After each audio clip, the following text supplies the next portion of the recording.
America అధ్యక్షుడు Donald Trump సృష్టిస్తున్న అల్లకల్లోలం అంతా ఇంతా కాదు. ట్రంప్ దెబ్బకు విదేశీలే కాదు అమెరికన్లు జడుచుకుంటున్నారు. ట్రంప్ విధానాల వల్ల ఏం జరుగుతుందో ప్రపంచానికే అయోమయం అవుతుంది. అందుకే ట్రంప్ అమెరికాను నాశనం చేయడానికి ముందే ట్రంప్ను నాశనం చేయాలని పిలుపునిస్తున్నారు కొందరు.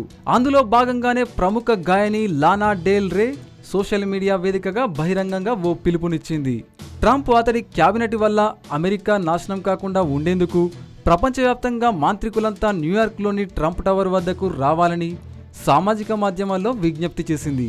ఇదంతా ఒకెత్తైతే ఆమె పిలుపు అందుకొని శుక్రవారం అర్ధరాత్రి కొందరు క్షుద్ర పూజలు చేసేవారు నిజంగానే ట్రంప్ టవర్ వద్దకు చేరుకున్నారట. ట్రంప్కు వ్యతిరేకంగా క్షుద్ర పూజలు చేశారట. ఇదే విధంగా మార్చి 26, ఏప్రిల్ 24, మే 23 తేదీల్లోనూ చేయాలని లానా డెల్ ప్రకటించారు. ఇవి సాధారణంగా ఎంపిక చేసిన తేదీలు కావని, చేతబడి చేసేందుకు అవి బలమైన రోజులని ఆమె చెబుతున్నారు. ట్రంప్కు వ్యతిరేకంగా పూజలు చేయడానికి అవసరమైన సామాగ్రి, పూజా విధానం కూడా ఆమె వివరించిందట.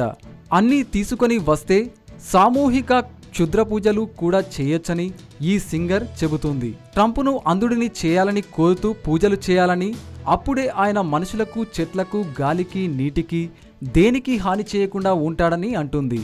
అతడి వల్ల ప్రజల్లో ద్వేషం, అస్థిర ఆలోచనలు, భయం రాకుండా ఉండేలా క్షుద్రదేవతలను కోరాలని ఈ గాయని పిలుపునిచ్చిందట.